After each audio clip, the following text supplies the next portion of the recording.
ముసలి కన్నీరు గారుస్తూ ఉన్నారు. ఇవాళ రాహుల్ గాంధీ చెప్తాడు అమెరికాలో పోయి సరైన సమయంలో అవసరం వస్తే రిజర్వేషన్లు ఎత్తేస్తానని చెప్పి ఏ రకంగా ఇవాళ మోసం చేస్తాను. ఎన్నికల ముందు ఒక మాట, భారతదేశంలో హామీలు, మరి అమెరికాలో ఏ రకంగా ఇవాళ తూట్లు పడుతున్నారు.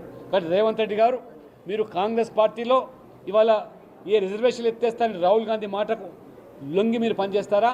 ఇక్కడ ఉన్నటువంటి 50% పైగా తెలంగాణ రాష్ట్రంలో బీసీల యొక్క డిమాండ్లకు తలవొగ్గి ఈరోజు సామాజిక తెలంగాణ నిర్మాణం కోసం, ఒక బహుజన రాజ్యం నిర్మాణం కోసం ఇవాళ ఏదైతే చాకలి ఐలెమ్మ లాంటి ఆకాంక్షలు, ఆలోచనలు, వారి ఆశయాలను ఇవాళ సాధించాలంటే తప్పకుండా ఈ ప్రభుత్వం దిగిరాలి.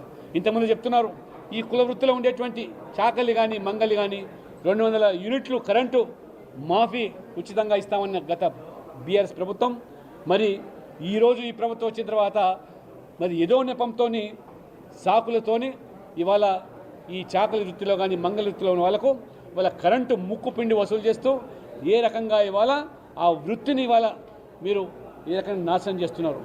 హైదరాబాద్ పట్టణంలో ఏ ఒక్క చాకలి వృత్తి మీద ఆధారపడినటువంటి ఈ దోబీ ఘాట్స్ ఉన్నాయో దానిని కూడా ఏ రకంగా కబలించే కుట్రలు ఇవాళ ఈ ప్రభుత్వం పాలకులు చేస్తున్నారో, మరి భారతీయ జనతా పార్టీ ఈ దోబీ ఘాట్లు హైదరాబాద్లో ఎక్కడ ఉన్నా వాటిని ఆధునీకరించి ఆ వృత్తికి దోహదపడే విధంగా చర్యలు తీసుకోవాలి. కానీ ఏదో నెపం మీద మీరు వాటిని కనుక తీసే ప్రయత్నం చేస్తే భారతీయ జనతా పార్టీ సహించదని చెప్పి ఆనాడు మేము ఎమ్మెల్యేలుగా ఉన్నప్పుడు మరి అనేకమైనటువంటి ముఖ్యమైన కూడళ్లలో కూడా వాటిని కాపాడాము, వారికి ఆశ్రయం ఇచ్చాము.